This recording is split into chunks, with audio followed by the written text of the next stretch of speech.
함께하며 여러분의 내일을 응원합니다. 성공을 부르는 좋은 습관, 성공예감 이대호입니다.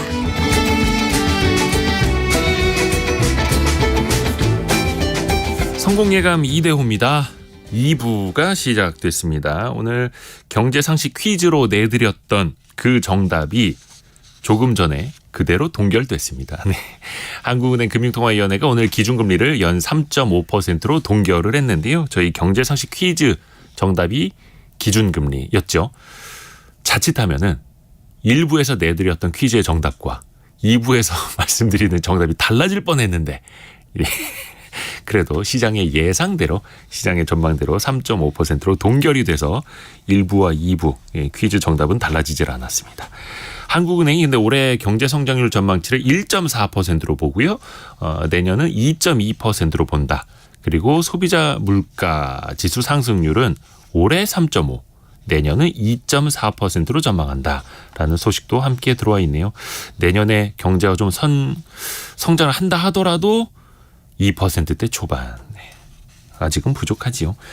많은 분들이 정답도 보내주셨고요. 8144님 85년도 보험회사 근무할 때 13.25%였습니다. 그때는 어떻게 살았는지 지금 생각하면 꿈만 같습니다. 그래도 그때는 금리도 높았지만 성장률도 높았죠. 예, 경제가 빠르게 또 성장을 했으니까요. 그 정도의 기준금리에도 우리가 성장을 누리면서 살았던 걸로 보이고요. 9718님 남편이 아침에 표정 없이 기쁘다네요. 표정 없이 기쁘다고요? 예.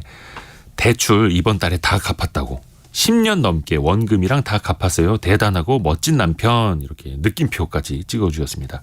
오늘 저녁에 같이 좀 맛있는 거 드세요. 그렇죠? 10년 동안 대출 잘 갚으셨으니까 얼마나 힘드셨겠습니까? 오늘 증시 상황 한번 볼까요? 오늘 증시 상황이 굉장히 좋습니다. 코스닥이 1.3% 올라서 894포인트, 코스피는 0.68% 올라서 2522포인트, 특히 하이닉스가 6%나 급등하는 등 반도체 관련주가 오늘 굉장히 크게 오르고 있습니다. 삼성전자도 2.2% 급등하고 있고요. 엔비디아가 실적 발표했는데 서프라이즈가 나왔죠.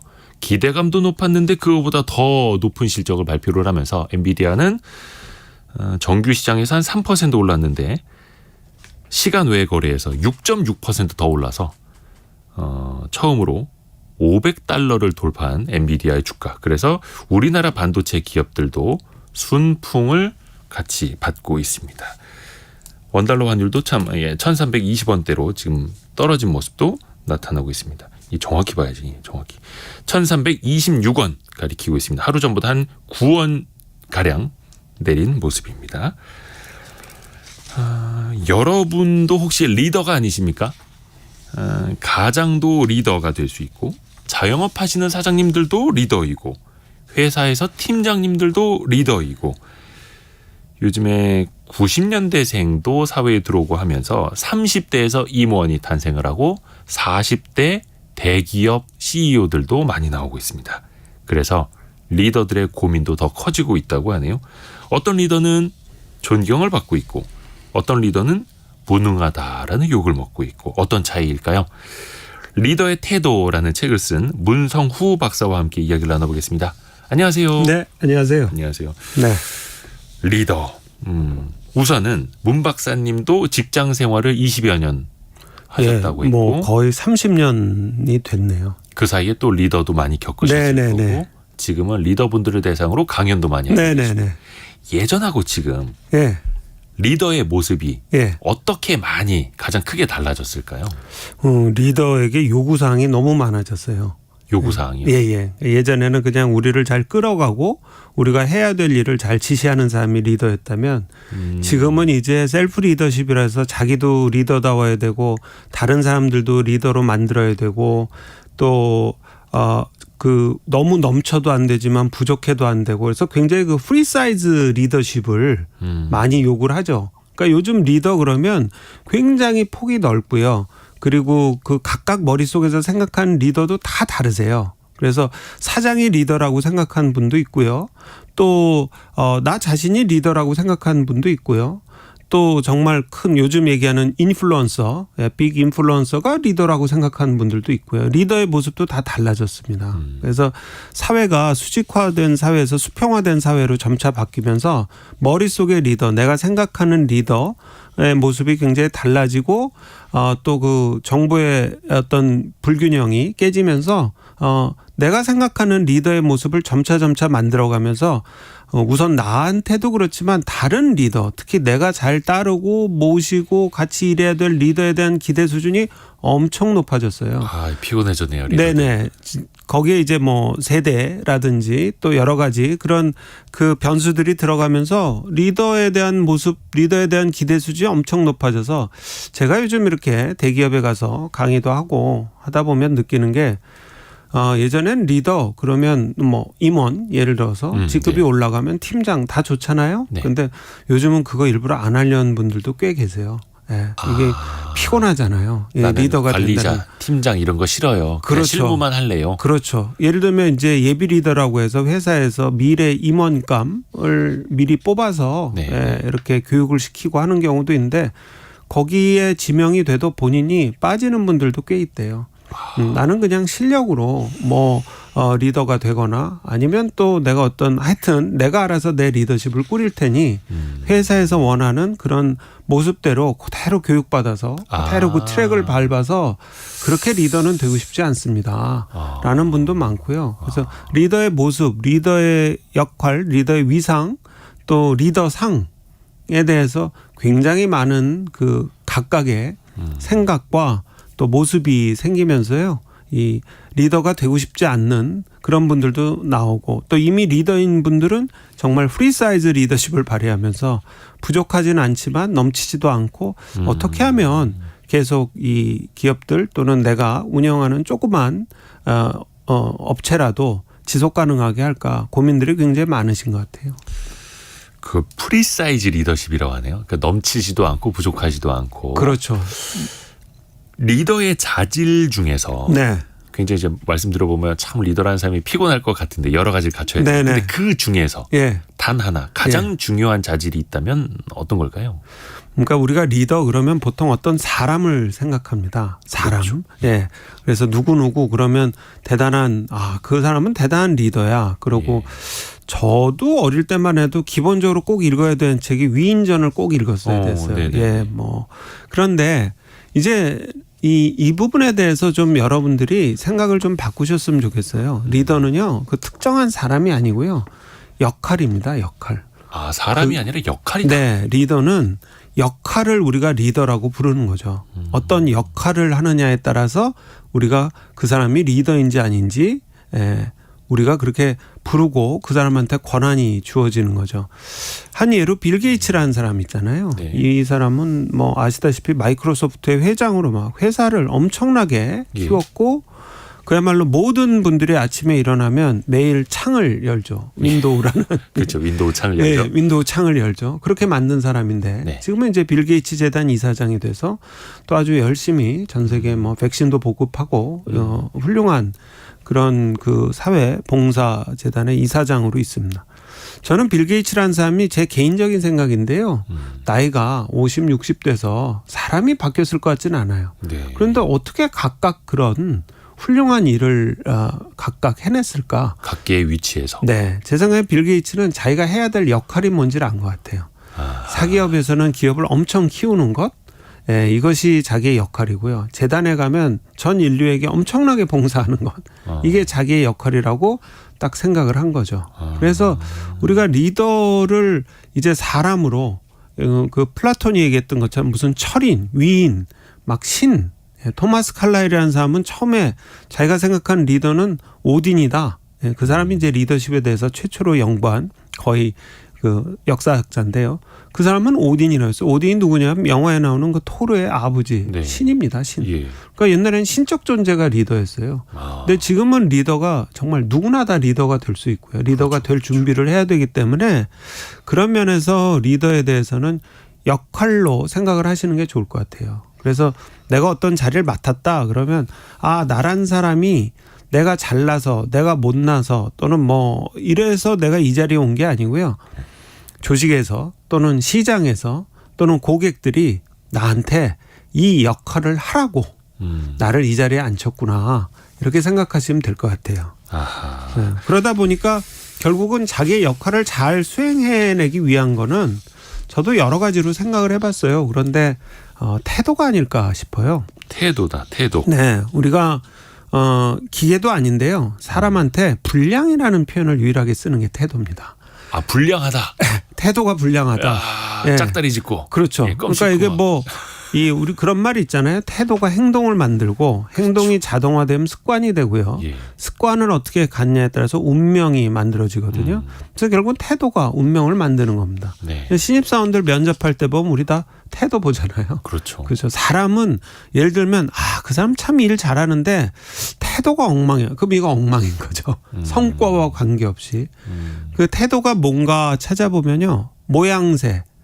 자기가 어떻게 갖추는 모양새, 자세, 그다음에 마음가짐, 입장 이게 다 태도입니다. 그래서 태도가 전부다라는 말이 그래서 나오는 것 같아요. 성과가 아무리 좋더라도 네. 진짜 리더로서 인정을 받으려면 네. 조금 더 세분화해서 한번 들어가 볼까요? 네네. 리더의 태도라는 책에도 보면은 리더에게 중요한 여러 가지 자질 중에 네. 첫 번째 덕목 네. 충직이라면서 충직. 네네. 요즘 충직이라는 표현 잘 안 쓰지 않나요? 네. 제가 이제 이 리더의 태도라는 걸 6가지를 소개했는데요. 네. 이게 사실은 이제 그 비타민 ABCD라고 생각하시면 됩니다. 그래서 나한테 부족한 거 아하. 그것을 이제 골라서 드시면 되는 거고 이 6가지를 다 갖추기는 참 어렵거든요. 네. 저는 근데 그 6가지 중에 이제 특히 필수 비타민 그럼 네. 저는 이 충직을 권합니다. 충직이라고 하면 충성과 정직일까요? 네. 네. 그렇죠. 근데 뭐 충성 그럼 대부분 다 거부감 가지세요. 요즘 충성이라는 표현은 군대 외에서는 그렇죠. 거의 쓰기 힘들죠. 우리가 뭐 회사 왔지 군대 왔냐 예. 이런 얘기도 한데 사실 이 충성스럽다, 충실하다 그리고 정직하다는 건 너무나 중요한 리더의 태도입니다. 우리 진짜 저도 너무너무 존경하는 우리 위인이 계시잖아요. 이순신 장군. 네네네. 이분의 호가 충무공이에요. 아, 네. 네. 정말 충실하고 정직한 그런 위인이셨죠. 이 충직의 진짜 의미는요. 그냥 뭐 막연히 어디에 막 충성하고 그냥 몸바쳐 일하고 이런 게 아니고요. 네네. 세상에서 가장 나쁜 벌레 아시죠? 나쁜 벌레요? 예, 나쁜 벌레 이름. 예, 뭘까요? 대충입니다. 대충. 그래서 야, 이거 아재 개그인데. 예. 야, 이게 먹히네 이 아침에요. 예, 네. 충직. 네. 대충 하지 않는 거예요. 예. 뭐든지. 아이고, 온 써먹어야지. 마음과 정성을 다해서 예. 정직하게 하는 겁니다. 정직하게. 아. 예. 제가 이제 사회생활, 직장생활 한 30여 년 넘게 하면서 느낀 게 네. 성적과 성과 차이가 뭘까. 네. 근데 성적은요. 혼자 하면 올라가는 겁니다. 성적은. 혼자 공부 열심히 하면 올라가는데요. 성과는 같이 해야 올라가거든요. 그래서 이 성과는 늘 이렇게 여러 사람과 함께 어떻게 협업을 하느냐 그리고 내가 그 안에서 일을 대하는 태도가 어떤가에 따라서 엄청 좌우가 됩니다. 어떤 분이 그러더라고요. 자수성가란 말은 다 틀렸대요. 사실 혼자 성공한 사람이 어딨냐. 다 타수성가지. 아. 예? 남들이 돕고 남들과 함께 성과를 이룬 거죠. 자신의 노력과 타인의 도움. 그렇죠. 운 때도 맞아야 그렇죠, 되고요. 그렇죠. 예, 그래서 저는 사람과 일은 하나라고 생각을 합니다. 사람이 좋아서 만나다가 용건이 생기면 일이 되고요. 일을 하다 사람이 좋아지면 또 그 사람과 일을 뭐 더 하게 되고요. 이런 거죠. 또 사람과 더 친해지고. 네. 그래서 인업일체 사람이든 일이든 거짓말하지 않고 충실하고 정직하게 대하는 거. 그게 제가 생각하는 충직입니다. 그냥 성실한 것도 아니고 네. 정직하게 성실한 것. 네네네. 그러다 보면 충직이 나오겠네요. 그렇죠. 그러니까 뭔가 그냥 성과가 되게 좋은 네. 그런 거를 우리가 리더라고 하진 않죠. 리더는 반드시 사회적이어야 돼요. 반사회적인 사람은 리더가 될 수가 없어요. 그렇죠, 그렇죠. 뭐 예를 들어서 히틀러 절대 리더가 아닙니다. 아. 예, 그 사람은 뭐 자기가 어떤 성과를 거뒀거나 그 진짜 정말 리더가 절대 못 되는 게 사회적이고요, 도덕적이어야 되고 그리고 정직해야 되거든요. 그래서 저는 이 충직이라는 게 일과 사람한테 거짓말하지 않고요. 충실하고 정직하게 그리고 친사회적이고 도덕적인 것. 이것이 리더의 첫 번째 조건이라고 생각을 합니다. 아하. 근데 또 리더가 되시는 분들 아까 굉장히 좀 피곤하다라고 말씀을 해주셨는데 네. 어디까지가 리더의 역할일까? 어떤 일까지 해야 될까? 이것도 고민이 되더라고요. 네. 너무 실무적인 거 디테일한 걸 관여해도 좀 그렇고 네. 그냥 관리자 역할만 해도 좀 그렇고 어떤 일까지 해야 됩니까? 우리나라의 이제 모 기업의 초급 임원들이 예. 초급 임원은 이제 그 해 임원단 사람이죠. 네. 그 사람들 중에 70%가 그 해에 다시 집에 간다는 뭐 이런 얘기도 있어요. 70%가 예. 그러니까 상무 보 이런 거 달자마자 예. 1년 달고 네. 예. 1년 달고 나오는 거죠. 그게 왜 그러냐면 리더가 됐는데 리더의 역할을 못 찾으신 거예요. 그러니까 다시 예를 들어서 부장에서 상무보 됐다 그러면 상무본 됐는데 다시 부장 일을 하고 있고요. 예. 또는 상무보가 됐는데 어느 날 갑자기 내가 상무보라고 해서 사장 같은 일을 하고 있는 경우도 있는 거죠. 자기의 역할과 위치를 못 찾는 거죠. 리더는 우선 첫 번째는요. 네. 자기의 역할을 다하기 위해서 우선 일은 굉장히 많이 해야 되는 존재입니다. 리더는요. 일을 굉장히 많이 해야 돼요. 많이 하는데 우리가 그런 거 있잖아요. 그 오스카 와일드가 이런 얘기를 했는데요. 세상의 모든 배역은 다 꽉 찼다. 당신을 연기하라. 이런 말을 오스카 와일드가 했어요.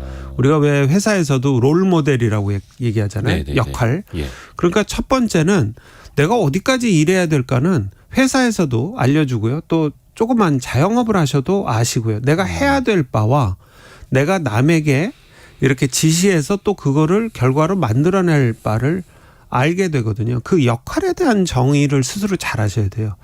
저도 제가 지금 이제 법무법인에서 고문으로 있지만 동시에 저도 1인 기업을 운영하고 있거든요. 1인 기업은 진짜 저 혼자 다 하는 거죠. 그러다 보니까 저도 최대한 일은 많이 하려고 하지만 제가 할 것과 또 저와 같이 일하는 파트너분들이 또 하셔야 될 부분을 구분하는 거. 그래서 각자의 역할, 회사에서는 흔히 이제 R&R이라고 하죠. 그 역할을 구분하는 것부터 시작하셨으면 좋겠어요. 역할을 구분하는 것. 네. 그게 스스로 그 직무에 맞는 직위에 맞는 일을 해야 하는 거고. 그렇죠. 또 일도 일인데 네. 어떻게 보면 리더로서는 사람에 대한 신뢰. 그럼요. 또 굉장히 중요하지 않습니까? 그렇죠. 일로서도 성과를 내야 되고 네. 사람에게도 믿음을 얻어야 되고 그렇죠. 약간 두 마리 토끼 아닐까요? 그게 예. 결국은 그 어떤 서베이를 보니까요. 요즘 신입 직원들 또 젊은 그 직원분들이 제일 싫어하는 리더 중에 하나가 배울 거 없는 상사랍니다. 배울 것 없는 리더. 육성해 주지 않는 리더. 예. 그러니까 먼저 신뢰를 쌓고 뭔가 그다음에 일을 해야지 보다요. 제 생각엔 훌륭한 성과로요. 그 성과를 보여줘서 그다음에 그 성과로 신뢰를 쌓는 것. 그러다 보면은 사실 어디서 만나든 간에 일로 만난 분들은 성과와 결과가 먼저거든요. 그래서 일단 우리 그냥 서로 믿고 가봅시다. 앞으로 결과는 차츰 만들고요. 이게 아니고요. 네. 처음에 막 이렇게 뭔가 친해지고 신뢰를 쌓는다고 하더라도 그 기반이 없으면 안 되거든요. 그 기반이 성과입니다. 네. 그래서 저는 사람 간의 신뢰를 쌓는 것은 처음에 우선 좋은 성과를 내서 그 성과에 대한 믿음이 사람에 대한 믿음으로 간다고 생각을 합니다. 성과에 대한 믿음이 사람에 대한 믿음으로 간다. 네네. 그리고 또 이어지는 키워드가 자존입니다. 자존. 네. 이거 자존감 할 때 자존. 그렇죠. 예. 이 자존을 보통 나를 존경하는 마음으로 네. 생각하시는데 이 자존이 영어로 보면 이제 셀프 에스팀이라고 되어 있는데요. 네. 에스팀이라는 게 에스티메이트라는 단어 있잖아요. 뭐 네. 견적내고 네. 평가할 때. 그러니까 자존은요. 정확히 얘기하면 우선 나를 제대로 견적내는 겁니다. 네, 나를 견적내는 게 자존입니다. 그래서 내가 아는 것과 내가 모르는 거, 내가 잘하는 거, 못하는 거 이거를 정확히 구분해내는 게 리더의 두 번째 중요한 태도죠. 전 세계에서 어떤 일이 잘 안 풀렸을 때 자기 탓을 제일 많이 하는 직장인이 우리나라 사람이란 통계도 있었어요. 자기 탓. 예, 내가 좀 더 밤을 샐 걸, 내가 조금 더 열심히 할 걸, 내가 그날 그것만 안 했어도 이런데 세상에는 분명히 내 탓과 남 탓이 있거든요. 그렇죠. 그래서 그거를 잘 객관화를 하실 수 있으셔야 돼요. 지금 만약 뭐 조그만 식당을 하고 계신데 식당에 손님이 잘 안 오세요. 아, 굉장히 매출이 떨어지고 있어요. 네. 그럼 이게 그냥 내가 게을러서 그럴까? 아닐 수도 있습니다. 예. 뭐 트렌드가 지나가는 걸 수도 있고요. 예. 또는 뭐 일시적으로 상권이 뭐 나와 내 통제와 관계없이 변했을 수도 있고요. 대표적인 게 코로나가 뭐 내 탓이었나요? 그죠? 그래서 내 탓과 남 탓을 구분하고 내가 아는 것과 내가 모르는 것, 그다음 내가 잘하는 것과 내가 못하는 것을 생각하는 그런 성찰을 굉장히 리더분들은 하셔야 돼요. 리더는 자기에 대해서는 우선 정확히 파악을 하고 있어야 됩니다. 네. 그래야 남을 이끌죠. 그래서 내가 아는 거, 내가 모르는 거, 내가 부족한 거, 내가 채워야 할 것, 이 자기에 대한 견적을 정확히 내시는 거, 우리가 또 메타인지라고도 하죠. 네. 네. 이런 것들이 정확히 이루어져야지 리더는 오류와 오판을 방지할 수 있습니다. 제가 보니까 좋은 리더는요, 딴 거 없습니다. 좋은 결정을 내려야 좋은 리더입니다. 늘. 그것도 결과로도 판단을 받는 거고. 그렇죠. 그 중에서도 내 탓으로 잘못된 것과 내 그렇죠. 탓이 아닌 것도 정확히 구분을 해서 네네. 견적을 내듯이 네네. 판단을 해야 되는 예, 거고요. 구글이라는 회사는 포스트모템이라고 해서 일이 잘못되면 우리가 그 부검하듯이 예. 다시 그거를 부검합니다. 그래서 이게 누구 탓인가, 우리 탓인가, 밖에 탓인가. 네. 예, 이건 정말 불가항력적이었나. 예. 그래서 정확히 그런 오류의 원인을 찾아서 다시 반복하지 않는 거죠. 그 미국 큰 빅테크 기업들은 그런 거 많이 하더라고요. 어떤 사람이 실수를 한 거죠. 네. 그래서 회사에 아주 큰 비용적 손해를 네네. 끼쳤는데 그냥 그걸로 문책만 하고 끝나는 게 아니라 그 사례 발표를 같이 한답니다. 네네, 그렇죠. 그래서 집단적으로 토의를 해보고 예. 아 이게 저 사람만의 실수가 아니라 시스템적으로도 구멍이 있었고 네네. 그럼 우리는 이걸 어떻게 앞으로 활용을 해야 되고 네네. 답을 같이 찾아간다고 그렇죠. 하더라고요. 예. 실패 파티도 있고요. 실패 파티요. 예. 실패를 제일 크게 한 사람을 위해서 파티도 열어주고요. 보너스도 주고요. 왜냐하면 그 유명한 그 우리 붙였다 띄었다는 그 포스트잇. 예, 포스트잇 네. 있잖아요. 그거는 원래 실패의 산물이죠. 그거 개발하기까지도 되게 뭐 몇십 년 걸렸다 하더라고요. 그게요. 원래 처음에는 한 번 붙이면 안 떨어지는 걸로 만든 거예요. 근데 잘못 만들어 가지고 네, 떨어져. 붙였다 떨어졌다 붙였다 떨어졌다 했대. 사람들이 그거가 필요해서 그 니즈를 알고 그거를 상품화해서 지금 이제 크게 성공을 했죠. 예. 실패를 통해서 성공할 수도 있다. 네네. 근데 그때 중요한 건 내 탓과 남 탓. 리더가 자기에서 기인한 것과 상황에서 기인한 걸 구분할 줄 알아야 되죠. 근데 이게 자존이라고 말씀을 해주셨는데, 네. 근데 약간 좀 일이 잘 안 풀리거나 안 될 때 네. 또 자기 탓하면서 막 위축되고 막 예. 숨고 싶고 예, 리더도 그럴 수 있잖아요. 그러니까 이게 얼마나 내 탓일까? 100 중에 얼마나 내 탓일까? 구분하셔서 이걸 그 가리마를 잘 타시는 게 필요합니다. 리더는요, 어느 정도 자기애가 있으셔야 돼요. 자기애도 있어야 되고, 근데 자기애가 너무 넘치면 나는 잘못한 거 없고 다 그렇죠. 너희들이 잘못해서 예. 이러면 또 안 되는 거고. 그것도 오류죠. 오판이고. 예. 그 수위를 잘 찾아야 돼요. 네네네. 또 하나 그 다음 키워드가 네. 배려입니다. 네네. 배려. 당연히 이제 리더의 태도로서 굉장히 중요할 텐데 이게 네네. A일 수도 있는 거고요. 네네. 근데 이것도 배려를 또 너무 많이 해줬다가라는 요즘 말로 호구된다고 하고 그렇죠. 배려를 또 안 해줬다가는 또 리더십을 또 상실할 수도 있고. 네네. 이 한 영화 대사처럼 이 호의가 계속되면 권리인 줄 안다는 그쵸. 말이 있었잖아요. 그쵸. 근데 배려는 예의랑 다른 게요. 안 해도 되는데 좀 더 해주는 거거든요. 조금 더 마음을 쓰는 겁니다. 예의는 기본적으로 꼭 지켜야 되는 거고요. 아하. 예절은. 배려는 여분을 좀 더 나누는 거죠. 여분. 네. 그런데 그러면 이 배려라는 거를 기준을 어디에 둬야 될까? 우선 첫 번째는요. 배려는 나도 좋고 상대방도 좋은 게 배려입니다. 그게 배려예요. 나도 예. 좋고 상대방도 좋은 거. 네네네. 나도 좋아야 됩니다. 네. 그래서 결국 뭐 너무나 많은 배려를 해서 일에 지장을 받거나 내가 호구가 되거나 아니면 뭐 규율이 무너지거나 하는 건 배려가 아니죠. 배려의 반대말은 갑질이에요. 예. 사실은 무배려가 아니고요. 갑질입니다. 배려의 반대말은 갑질. 네네. 이게 이 인터넷에 NUNCHI라고 쳐보면요 뜹니다. 한국 사람들이 가진 예술적 감각이라고 뜹니다. 잠시만요. NUNCHI 지금 적어봤어. 네. 눈치예요? 예. 눈치? 예. 이걸 알파벳으로 쓰면은 네, 떠요. 예. 구글에 치시면 뜹니다. 그럼 외국 사람들이 예, 외국 한국 사람들이 눈치 보는 거를 그들도 그런 이것도 엄청 부러워하는 거죠. 부러워해요? 그렇죠. 예. 왜냐하면 자기들은 이제 그 감성지능이라고 해서 이게 뭐 뇌로 머리로 되는 건가 했는데 이 눈치는요. 예전엔 눈치로 뜨기 전엔 센스였거든요. 네네네. 정말 그 제5, 제6의 감각인 거죠. 근데 이런 거 있지 않나요? 그 눈치만 보는 거는 안 좋게들 보시죠. 네네네. 근데 더 안 좋은 게 눈치가 없는 겁니다. 눈치 없는 사람들. 그렇죠. 예. 그래서 눈치는 심리학자 말에 따르면 배려의 메커니즘이에요. 배려의 메커니즘이다. 예, 예. 오. 그러니까 기업들도요 엄청나게 눈치 봅니다. 네. 경쟁사 눈치 보고요, 시장 눈치 보고요. 아까도 요 초반에 말씀하셨지만 환율도 눈치 보고, 주가도 눈치 보고, 그쵸. 예, 금리도 눈치 보고. 아. 회사는 계속 눈치를 보고 있습니다. 기업은 사실은 어떻게 돌아갈까 예측하고요. 예. 이 배려도 그런 겁니다. 결국은 이 눈치에서 시작해서 다른 사람들과 잘 조화스럽게 성과를 만들어내 가는 거죠. 그래서 제가 보면은 많은 그 리더들이 이제 난 눈치 안 보고 일해도 돼. 그런데 그거 틀리신 거죠. 아마 회사에서 또는 우리가 조그맣게 네. 자영업 같은 거 하시는 분들 중에 고객 눈치 누가 제일 많이 보실까요? 사장님이죠. 사장님이 제일 많이 봐요. 그쵸. 예. 사장님이 제일 눈치 많이 봅니다. 알바생이야 그냥 뭐 때려치면 그만이고. 그렇죠. 그래서 사장님이 되신 거예요. 눈치를 제일 많이 보셔서.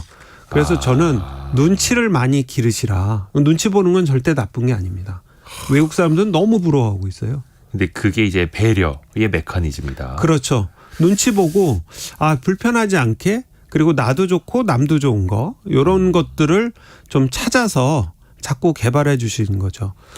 그 박지성 선수가 히딩크 감독이 불러서 네덜란드에 갔잖아요. 네, 아인토벤. 예, 근데 아인토벤 가서 너무 이 인종차별 등등의 말썽이 있어서 히딩크 감독이 배려해 준 게 박지성을 주로 어웨이 경기에다 뛰게 했어요. 네덜란드 홈 경기는 안 뛰게 하고. 그러니까 밖에서 막 팡팡 실력을 발휘하니까 이제 홈 팬들이 좀 홈 경기 좀 뛰게 해라. 그래서 그 히딩크 감독의 배려, 이 단점을 중화시켜 준 거 이건 굉장히 유명한 일화죠. 그리고 이어지는 키워드는 개방이네요. 개방. 네. 근데 이 개방이 예. 어떤 의미의 개방일까요? 본인의 뭐 사사로운 생각, 감정까지도 공유하라는 걸지 네. 어떤 의미의 개방인가요? 이게 내가 듣고 싶은 것만 듣고 보고 싶은 것만 보고 예. 이건 개방이 아니죠. 예. 편향이죠, 편향. 예. 그래서 이 리더는요. 눈도 열고 귀도 열고 입도 열고 다 열어놔야 됩니다. 그게 개방입니다. 네. 우리 한자 암자 있잖아요. 암자 잠깐 떠올려 보시면 입구자가 3개인데 그 밑에 매산자가 있습니다. 그게 사람들이 서로 할 얘기가 많은데 예. 그 얘기를 못하고 산속에 처박혀서 생기는 병이래요. 서로 의견을 못 나누고 소통을 못해서 생긴 병인데요.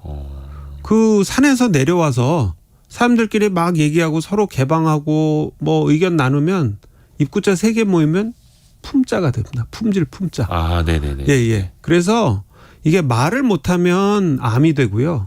서로 개방하고 말 많이 하면 퀄리티, 고퀄, 품질이 되는 거죠. 리더는 무조건 품질을 높이기 위해서 많이 이렇게 얘기를 나누고 들어야 됩니다. 근데 이게 보통 리더들 보면은 특히 이제 나는 좀 젊은 세대, MZ세대, 특히 뭐 Z세대 후배분들과 가까워져야겠다 해서 막 SNS 친구 맺고 막 그러는데 그거는 개방이 아니고요. 뭐 상대방이 원할 때 같이 이렇게 SNS는 그야말로 네트워크니까요.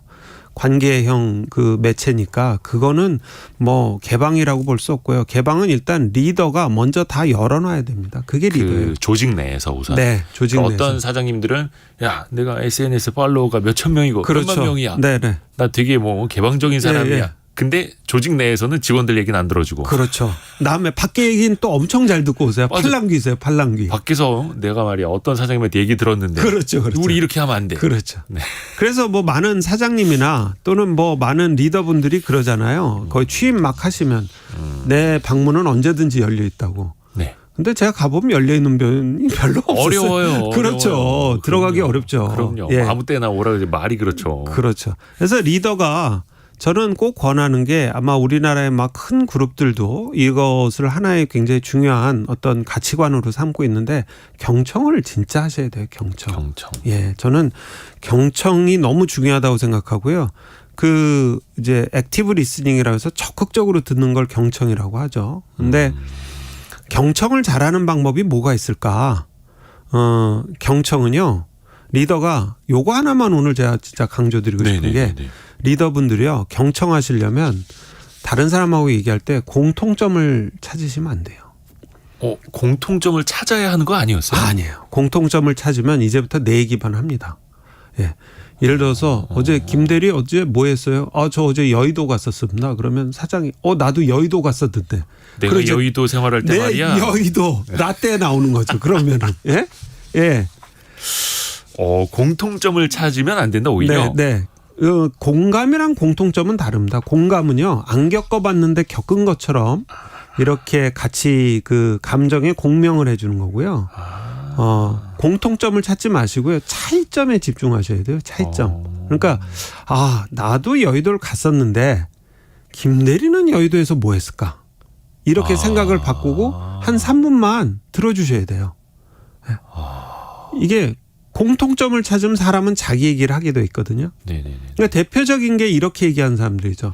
여의도 거기 내가 꽉 잡았지. 내가 다 알지. 보통 그렇게들 말씀하시죠. 여의도 얘기는 내 앞에서 하지 마. 내가 다 알잖아. 이렇게 얘기하면 이제 경청이 절대 안 되는 겁니다. 그러면 회사든 조그만 뭐 식당, 가게 아니면 저처럼 1인 기업을 하든 뭘 하든 간에 경청을 하는 순간 그 공통점을 찾아서 말에 문을 닫는 순간요. 창의성이 다 죽어요. 얘기해도 다 안다니까.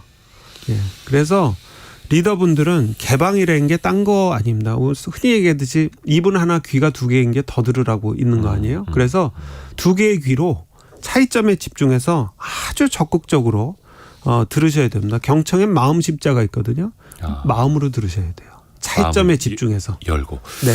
근데 이게 참 말이 쉽죠. 근데 습관도 좀 고쳐나가야 되는데 요즘에는 그러니까 좀 어른들이 리더들이 잘못했다가는 그냥 바로 꼰대다. 그렇죠. 라떼 얘기한다라고 이야기 듣기가 십상이잖아요. 네네. 그런 함정에 안 빠지려면 또 어떻게? 3분만 들으시면 돼요. 3분. 예. 3분. 상대가 하는 얘기 3분만 들어주세요.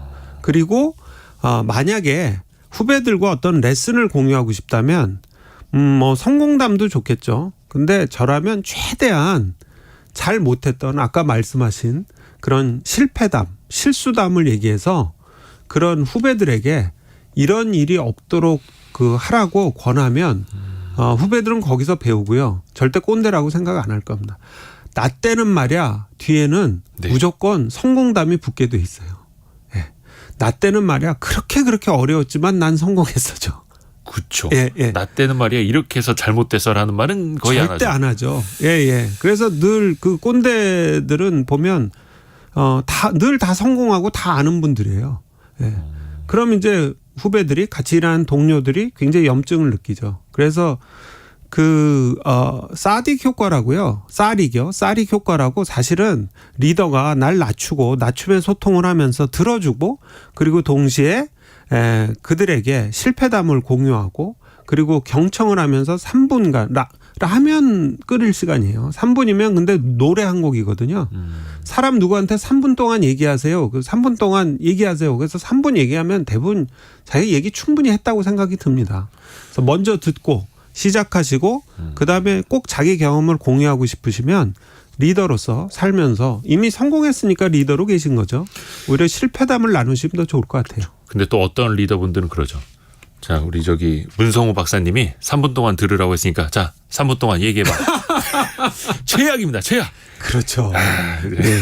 자, 벌써 시간이 훅훅 가고 있어가지고 시간 내에 다 못할 것 같은데 그 다음 키워드는 갈망입니다. 갈망. 네네. 이 리더분들은 이게 배부르시면 안 돼요. 예, 리더분들은 옛말에 그런 거 있죠. 졸면 죽는다고. 예. 그래서 리더는 늘 결핍을 찾아서 채우셔야 돼요. 히딩크 감독이 내내 하던 말 있잖아요. 나는 아직도 배가 고프다. 예. 그거네요. 예. 그래서 이 사장님들은요. 저는 늘 얘기하는 게 사무실에서 그 의자를 빼고 일하셔야 돼요. 서서 일하셔야 돼요. 근데 왜 위로 올라가실수록 더 안락의자에서 편하게 일하시는지 모르겠어요. 누워서 일하고. 누워서 일하고. 점점 더 사장실 문은 두꺼워지고. 그렇죠. 눕는 의자 갖다 놓고 그러지 마시고요. 리더가 될수록 점점 올라가시면서 결핍을 찾고요. 직접 뛰면서 더 일하셔야 됩니다. 그리고 그 다음 이어지는 게 단정이네요. 네네. 단정. 네. 단정한테도 이런 거 말하는 겁니까? 아, 그렇죠. 근데 이게 단정을 우리가 흔히 용모 단정 하면 그 정자는 바를 정자거든요. 예. 근데 제가 말씀드린 단정은 끝단자 가지런할 정자입니다. 늘 단정하게. 예. 끝단까지 가지런하게 있어야 되는 거죠. 그러니까 어느 시장이든요. 고객이든 또 회사든 늘 존재감이 참 중요한 것 같아요. 특히 리더는. 그 존재감이 중요한데 요즘은 많이 이렇게 노출되는 시대잖아요. 예. 그래서 늘 자기가 단정하게 언제 어디서 어떤 문제가 와도 그 문제를 해결할 수 있는 그 존재감, 그 위치, 그 준비가 돼 있어야 되는 거죠. 이게 보면 회사라는데 또 뭐 어느 사업을 해도 똑같은 것 같아요. 고객의 불편을 해소해서 돈 버는 데가 결국은 회사고 뭐 식당이고 가게거든요. 네. 그러니까 늘 고객의 문제를 풀어줘야 됩니다. 우리가 흔히 보고서도 다 이렇게 돼 있잖아요. 현황 문제점 개선 방안. 그래서 그렇죠. 늘 문제를 해결해야 되기 때문에 리더는 문제를 해결하는 사람이고요. 큰 문제를 작게 만들거나 없애는 사람이기 때문에 리더는 늘 단정하게 자기가 그 문제를 풀어야 될 준비가 돼 있어야 되는 거죠. 그게 단정함입니다. 제자리에 있는 거 가지런하게. 그게 본인의 태도일 수도 있겠지만 일을 대하는 태도일 수도 있는 그렇죠. 거고 일을 풀어나가는 어떻게 보면 과정마다 있는 그렇죠. 끝단일 그렇죠. 수도 있는 예, 거예요. 예. 이야, 조금 이거를 근데 사실 충직, 자존, 네. 배려, 개방, 네. 갈망, 네. 단정. 네. 이게 아까도 말씀해 주신 게 비타민 ABCD 같은 그렇죠. 거다. 이 중에 부족한 걸 더 채워 넣으면 네, 되는 네, 네. 거다라고 이야기를 해 주셨고 사실 이렇게 그냥 텍스트로 적어 놓고 보는 것보다는 본 박사님의 설명을 들으니까 더 많이 와닿네요. 네. 이 우리나라의 많은 리더십 책들이요. 제가 보면 매니저십에 관한 게 많고요. 리더십에 대해서는 대부분 번역서가 많은데 제가 이제 제 조그만 책을 쓸 때 리더의 태도라는 책을 쓸 때 그 생각을 했어요. 우리가 이해할 수 있는 우리만의 리더십의 그 키워드들을 좀 뽑으려고 했어. 우리만의 리더십. 예. 한국형 리더십이죠. 뭐 K 리더십이죠. 근데 대부분 다 지금 리더십 뭐에 대해서 베스트셀러나 많은 분들이 인용하는 거 보면 다 외국 책들이 많아요. 예. 우리나라 분들이 쓴 리더십 책은 몇몇 권 빼군요. 뭐 이 다른 책을 폄훼하는 건 절대 아닙니다. 근데 매니저십에 대한 책이 많은데요. 매니저는 현상을 잘 유지하는 분이 매니저고요. 리더는 혁신과 변화를 하는 분이 리더입니다. 예. 그래서 그게 역할이죠. 매니저와 리더의 역할이 그렇게 다른 겁니다. 예.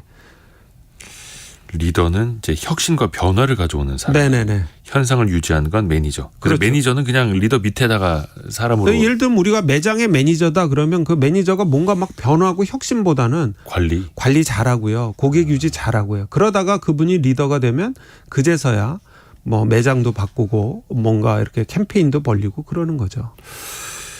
혹시 리더 네. 많은 분들이 듣고 계시는 본인이 또 리더일 수도 있으니까 네. 이것만큼 한번 시작해봐라 네. 라는 조언해 주실 수 있을까요? 네. 마지막으로 하나? 예, 영어인데요. 투데이 굿잡입니다. 투데이 굿잡. 오늘 한 가지만 잘하십시오. 그냥 매일 오늘 한 가지만 잘하십시오. 저 같은 경우는 오늘 이 아침에 네. 이 방송하는 거 이것만 잘하자 오늘에. 이게 저의 오늘 목표입니다. 그래서 리더분들은 너무 숙제도 많고요. 하실 일이 많은데 그날 리더의 큰 덕목이 우선순위를 잘 정하시는 거거든요. 그래서 오늘 한 가지만 잘하십시오. 오늘 한 가지. 예. 하루에 한 가지만 잘하시면 되십니다.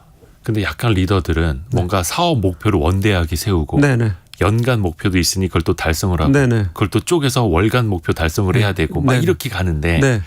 근데 어떻게 보면 하나하나 잘하다 보면은 네. 그게 달성이 돼 있을 수도 있고 그런 걸까요? 그렇죠. 제가 아는 훌륭한 리더분이 하신 얘기가 있어요. 작은 일을 못하면 큰 일도 못한대요. 네. 예. 그래서 늘 디테일에 차근차근 그리고 하나씩 이뤄서 365일이 되는 거니까요. 예. 오늘 하나만 잘하세요. 오늘 딱 한 가지만. 예. 10개 어설프게 하시는 것보다 오늘 하나 똑 부러지게 하시는 게 제일 잘하시는 겁니다. 9885님이 오늘 퀴즈는 참여를 못했는데 문성후 박사님 말씀은 귀에 쏙쏙 박히고 정말 재밌습니다라고 이야기를 해주셨고요. 감사합니다. 여러 방면의 지혜와 지식들을 알게 돼서 정말 좋다고. 고맙습니다. 또 이렇게 문자 메시지 보내주셨어요. 오늘 리더의 태도를 쓰신 문성후 박사와 이야기 나눴습니다. 고맙습니다. 네, 감사합니다. 라디오 정보센터 뉴스 한번 정리해보죠. 한국은행 금융통화위원회가 기준금리를 연 3.5%로 동결했습니다. 지난 2월과 4월, 5월 그리고 지난달에 이은 5차례 연속 동결입니다. 한국은행은 오늘 발표한 수정 경제 전망에서 올해 경제 성장률 전망치를 1.4%로 유지했습니다. 또 내년 경제 성장률 전망치는 기존 2.3%에서 0.1%포인트 하향 조정한 2.2%를 제시했습니다. 국내 중소기업이 770만 개가 넘어 전체 기업의 99.9%를 차지하고 종사자는 1,849만 명으로 전체 기업 종사자의 81% 정도를 차지하는 것으로 조사됐습니다.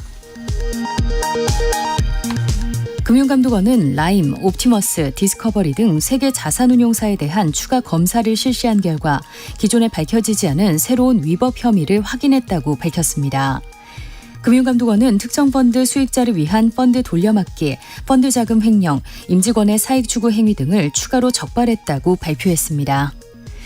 지금까지 라디오 정보센터 조진주였습니다. 자, 성공예감 이대호입니다. 10시 46분 흘러가고 있고요. 애프터 서비스 시간입니다. 이혜리 리포터 어서 오세요. 안녕하세요. 자, 첫 질문은요. 네, 휴대전화 뒷번호 3558번님이 파산이나 회생 또는 채무조정 같이 이런 개인 빚을 탕감해주면 그건 세금으로 나가는 건가요? 라고 이렇게 질문을 주셨어요. 세금으로 탕감해 주는 것 아니냐? 네. 그래서 이와 관련된 답변을 법무법인 법승의 박기태 변호사에게 들어봤습니다. 이게 파산은 이제 채무를 완전히 갚을 수 없는 상태인 경우에 이 채무사의 총 재산을 나눠서 채권자한테 공평히 갚는 제도고요. 회생은 소득이 좀 있으면 내 채권 변제가 좀 어려운 상황에서 법원에서 이제 채무자가 갚을 수 있게 채무를 좀 감면해 주는 제도입니다. 그러니까 결국은 파산이나 회생이나 채무 조정 모두 채권자가 손해를 보는 거지 세금으로 지원하는 제도가 아니에요. 물론 이제 뭐 재판 절차나 파산 절차 이런 부분은 판사의 월급 세금으로 나가긴 하겠지만 그게 뭐 이렇게 큰 액수라 보긴 좀 어려울 것 같고요. 이제 채무자의 채무를 국가가 갚아주는 제도가 있긴 합니다. 워크아웃이라고. 근데 요거도 이제 직접 다 갚아주는 그런 게 아니라 뭐 이자율을 인하하고 상환기간 연장해주는 거기에 들어가는 비용을 국가가 일부 지원해주는 제도입니다. 이런 경우에 이제 이런 위기에 처한 사람을 구제해서 그나마 얼마라도 좀 받을 수 있고 이 사람이 경제활동을 할 수 있게 국가가 지원해주는 제도가 이제 이런 제도들입니다. 그래서 사실 국가 입장에서는 이런 제도도 필요한 부분이 있습니다. 그러니까 그 채권자인 은행이나 뭐 저축은행이나 이런 금융사들과 이 빚을 진 사람, 회생이나 채무를 하려는 사람 사이에서 절차와 시간을 만들어주는 게 이제 국가의 역할인 거죠. 네. 다음 질문은요. 네, 휴대전화 뒷번호 7073번님이 보내주셨는데요. 1가구 1주택인데 월세 70만 원 받고 있습니다. 이때도 사업자 등록해야 하나요? 라고 질문 주셔서요. 계속해서 박기태 변호사에게 들어봤습니다.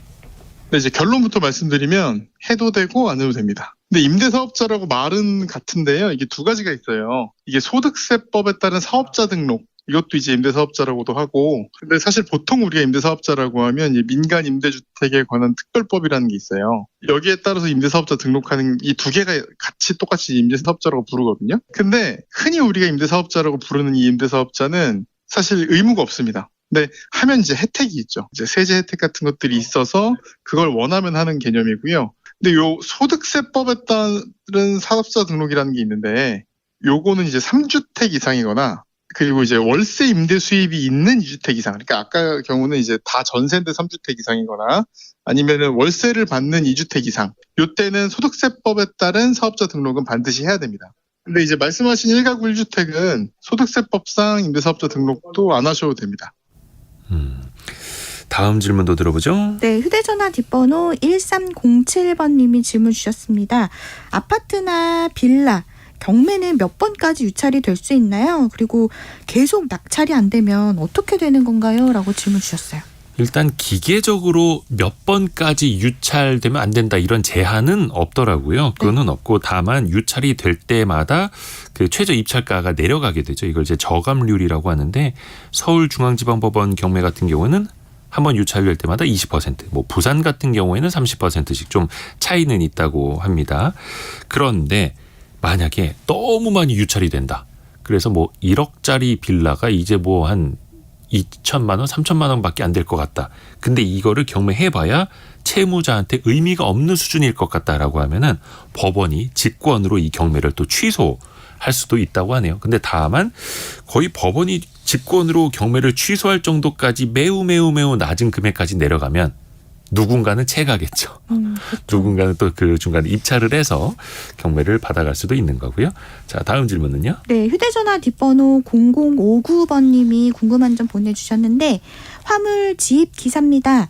본사 직원의 갑질은 어디에 문의를 해야 되나요? 고용노동부는 안 된다고 하던데요. 라고 질문 주셨어요. 지금 질문 주신 본사 직원이라는 그 질문의 뜻을 좀 확실히 해야 될 것 같습니다. 네. 이게 어떤 뭐 자회사의 직원이신 건지 그 회사에 소속된 직원이신 건지 그게 아니라 계약을 맺은 개인 사업자 운수업을 하시는 분인지 왜냐하면 대부분의 지입기사라고 하면 본인의 자동차를 가지고 계약을 맺는 개인 사업자 아니겠습니까? 그러면 그렇죠. 본사라는 표현도 사실은 틀린 거죠.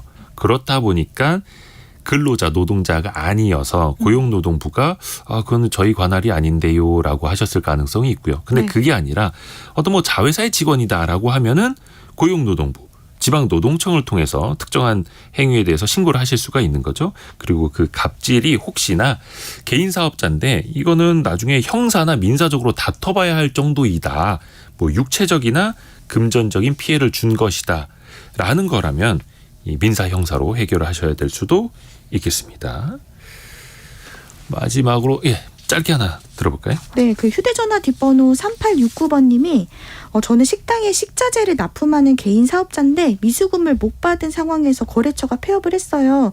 연락처가 없는데 거래처 연락이 안 되는데 혹시 받을 수 있는 방법이 있나요? 라고 질문 주셨어요. 예전에 거래했던 연락처나 주소를 알고 있다면 현재 바뀐 주소를 찾아내서 소송이 가능하다고 합니다. 네. 공시송달 제도라고 있는데 일단 그 사람이 만약에 잠적을 했더라도 내가 보낸 걸 증명을 해서 소송으로 또 재판을 이어갈 수 있는 방안이 또 있다고 합니다. 네. 이혜리 리포터 수고 많았습니다. 네, 고맙습니다. 고맙습니다. 벌써 마칠 시간이 됐네요. 성공예감은 내일도 9시 5분에 다시 찾아뵙겠습니다. 성공예감은 오늘도 여러분을 응원합니다.